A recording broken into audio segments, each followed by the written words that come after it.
Okay, I want to consider the rotational kinetic energy of this complex object spinning around an axis here, and what I'm going to do is to cut the object up into a series of infinitesimal masses and find the kinetic energy of each of these masses and add all those kinetic energies up to get the total kinetic energy. Now each of these will be a translational kinetic energy, but if I add them all up, that will be the total energy of motion, and we could refer to it as the rotational kinetic energy of this object. So what I'm going to be adding up is all of these values, that is 1/2 the mass at each of these locations times the velocity that each of those locations is moving at squared.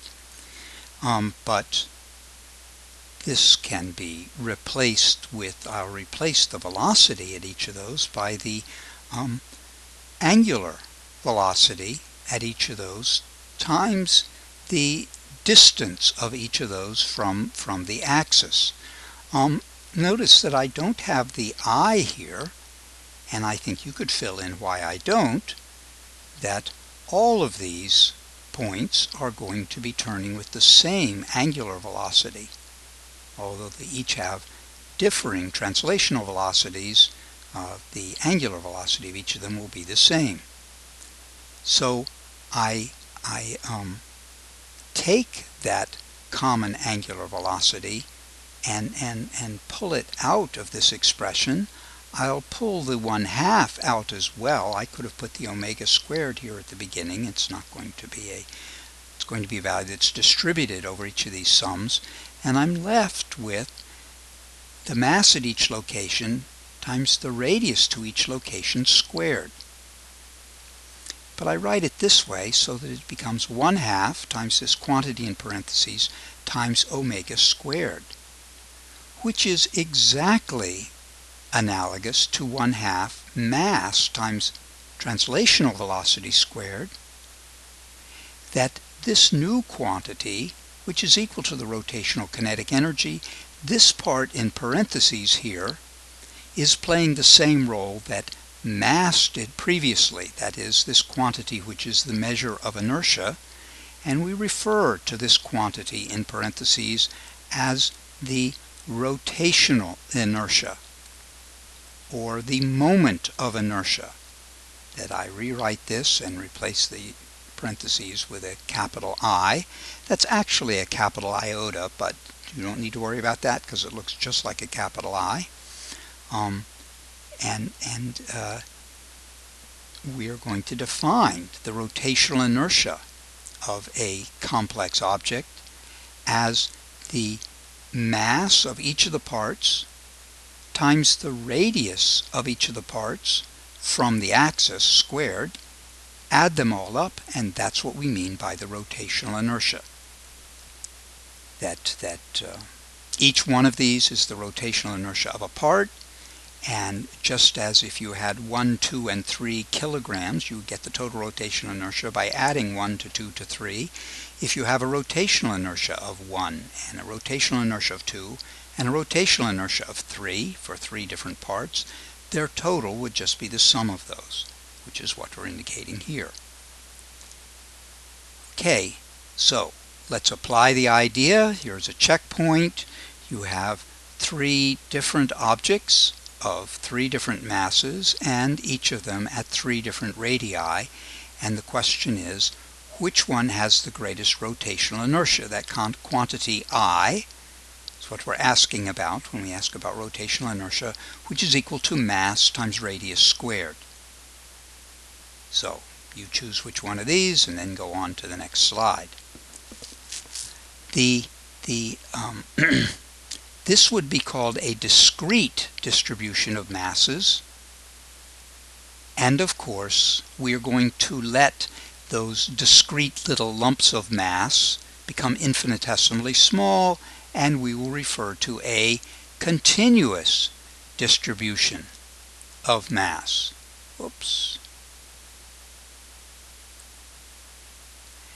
that I'm going to add up the amount of mass at each location times its distance from the axis squared, exactly as we did here, and then I'll add them all up.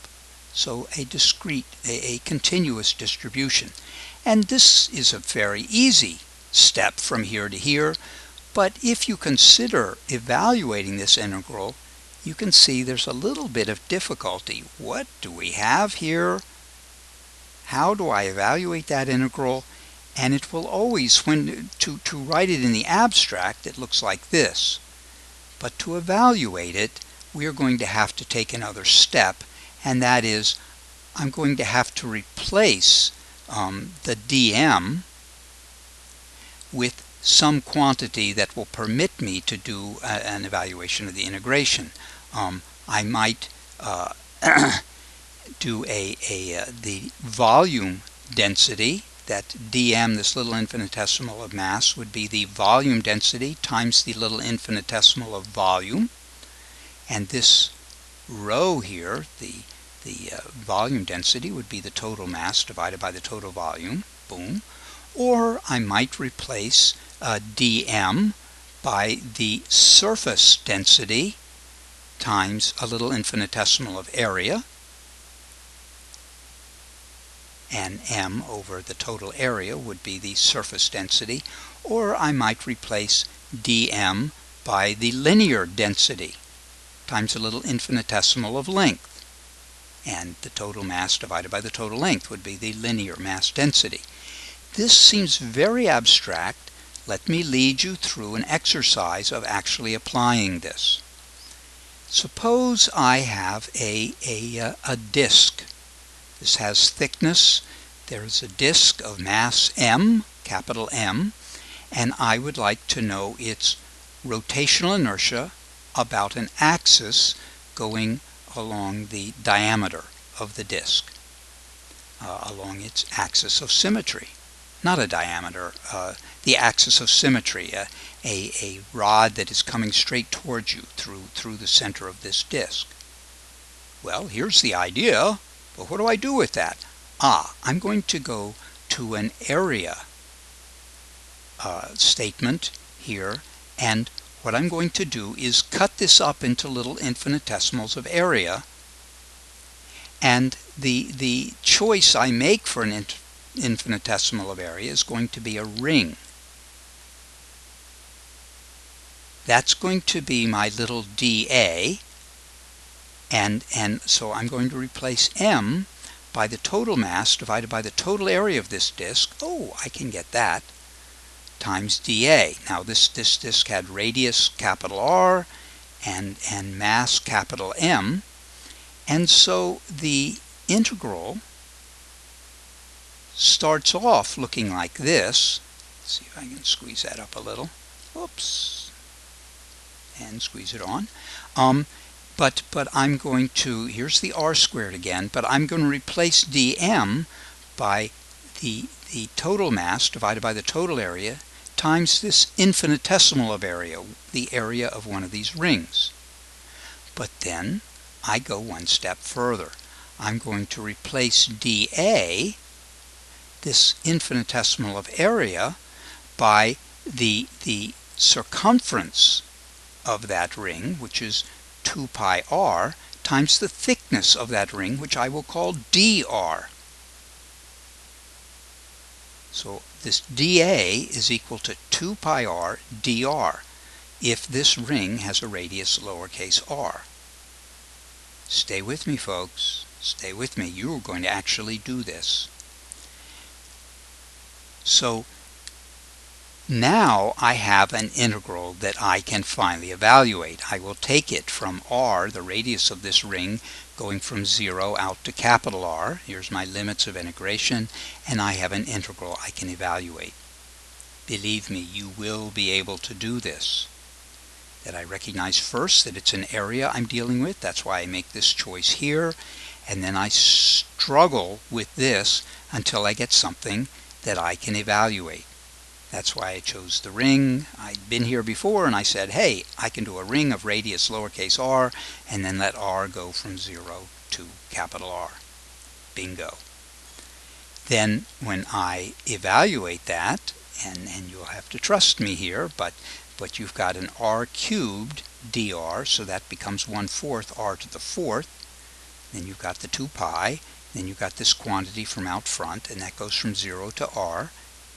And if you plug that r in there, you've got an r squared on the bottom and an r to the 4th on the top. So you end up with an r squared. The pi's cancel, and you have here 2 times 1/4 is 1/2. Bingo. And you may or may not recognize that, but that is the rotational inertia of a disk. A value that you ought to memorize if you haven't already. But sometimes you'll just need to call this up. Sometimes they will say derive, and then you will go through this whole process.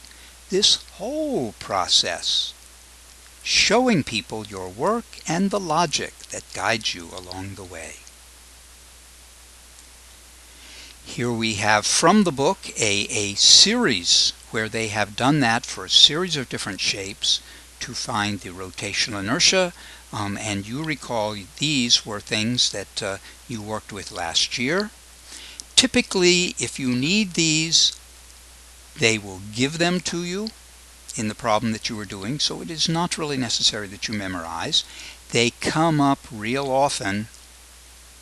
The rotational inertia of a sphere, it would be a nice thing for you to just have that in your head, because you're going to need to call it up multiple times. And of a disk, that will be something that will come up in many, many problems. Here's a ring, but that's just the same thing as the rotational inertia of a point mass. That is, all the mass of this ring is all at r away. So it doesn't matter that it's spread out around a hoop or it's all in one spot. You have the same rotational inertia. This you ought to memorize, both for a point mass and for the thin ring. This is distinguished from this one by being a shell, a spherical shell, whereas this one was a solid sphere. So those are different answers. I would not memorize this one, but if the situation comes up that you're dealing with a shell, don't try to use this value here. And these two, rather complex, just look them up when you need them, and you will. And this one here, and they're in your book. This one here we're going to work with right away. This is a rod about its diameter, and you get this value 1/12 ml squared. Remember that or not. Next we move on to the parallel axis theorem. And your book has a proof of it. I don't think it's necessary to go through that proof, but if you're a math geek, feel free to read that proof in the book. But what this parallel axis theorem says, and you will work with the parallel axis theorem a lot, not to be threatening, but it's the truth, that what it says is the rotational inertia about some axis is the same as the rotational inertia of the object about its center of mass plus the total mass of the object times the distance between that axis you're going around and an axis through the center of mass. Let me show you. So on the previous page, and also right down here, we got what the rotational inertia of a rod was about its center of mass.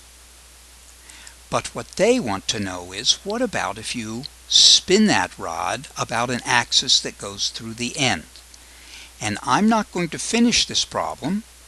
I will continue to talk about how to do it, and if you think you know already, you might stop the show and do it so that it's you instead of me. But if you want to be a little bit lazier, then keep the show playing. That what we need to do is to put in here the value that you have from down in this table for the rod through its center of mass. And then the fact is that we have moved this point here has a distance away from that center of mass that would be 1/2 the length of the rod. This is awkward. That really should be an L there, I guess. But we'll say the total length of the rod is R. So I have moved 1/2 R out here, and I would do the total mass of the rod, capital M, and we would use capital M here as well, plus, and this would be R over 2 squared. So you add that quantity onto this quantity and see what you get. And you'll put that on your worksheet, and we'll compare answers when we get back together in class. Again, a challenge to you to apply the parallel axis theorem. Now you have in the other table, I won't point it out to you, but we do have the rotational inertia of a disk where the axis is going through the center of mass. But we have moved the axis over here to the edge. Let this be a disk of mass m and radius r. You find the value in the page and work out what is the rotational inertia of this disk about an edge. Put that on the worksheet. We'll compare notes when you get into class. Again, a challenge to you that I will ask you to take on, but here again we're going to work out the rotational inertia of this object, and then we're going to get to the value when we move the axis away from the center of mass and over here. And it would be good to do that two different ways. The first task is to find the rotational inertia about the center of mass, as shown here for A. And you do have three things. They are not saying that this rod is without mass. It is a rod of negligible mass. My bad, they are. So you would leave out the rod. You just have these two objects. And you would find the rotational inertia of each of them, add them together, and that would be the rotational inertia about the center of mass. Done with part A. We'll compare notes in class. And then what you want to do is to move the axis here. Well, I would like you to do this two different ways. You ought to use the parallel axis theorem, take the value you got for A, and then add on the total mass moved over by L over 2.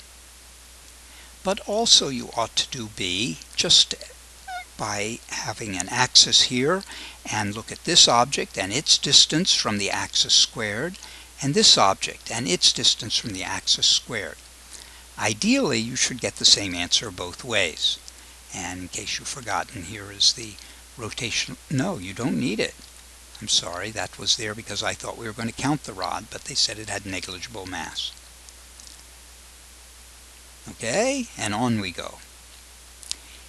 This asks you to derive that value for a rod about its center, and if you want to go back, you can look it up. But the point would be to do it, and when you get to the end of the problem, say, this looks very familiar. I think I did it right. But I put this upon you. And if you are ready to go, stop the show and do it. But if you are feeling uncertain, I'm going to walk you through it a little bit. So here is this rod, and I want to derive, that is, not put down something I remembered, but derive it.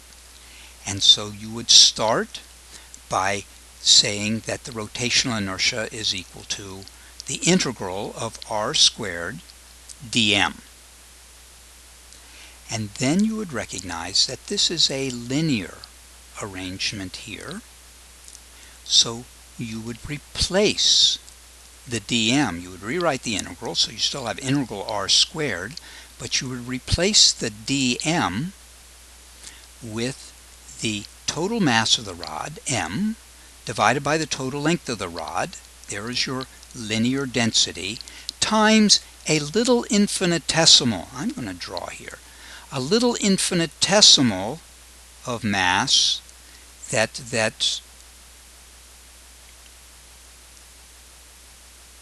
is going to be represented by a little bit of length along the rod, dr. So if you take the density times this length, that is the mass, right? Here we go. The linear charge density times a little bit of length is the same thing as dm. And then what you would want to do is evaluate that integral from negative r over 2 to r over 2. Those would be your limits of integration. Or you could do from 0 to r over 2 and do it twice if negative things make you uncomfortable. This should get you the same result you had before. And I will remind you of that result because I have memorized it. 1/12. The total mass was a capital M and the total length was an L. Always rotational inertias have these dimensions that are kilograms times meters squared. So if you don't get dimensions like that, you've made a mistake. Checkpoint 5 asks you, here is this plate, and you could look up the rotational inertia of a plate, but it's not necessary at all for this problem, that we have 4 different axes. One axis goes right through the center of mass, one axis goes through an edge, one axis goes through a vertex, and one axis is out here beyond. And you're supposed to rank the rotational inertia of this box about each of these axes, which has the most rotational inertia, which the least. Boom, boom, boom. Do it. And that concluded the show, and I look forward to seeing you in class, as I always do.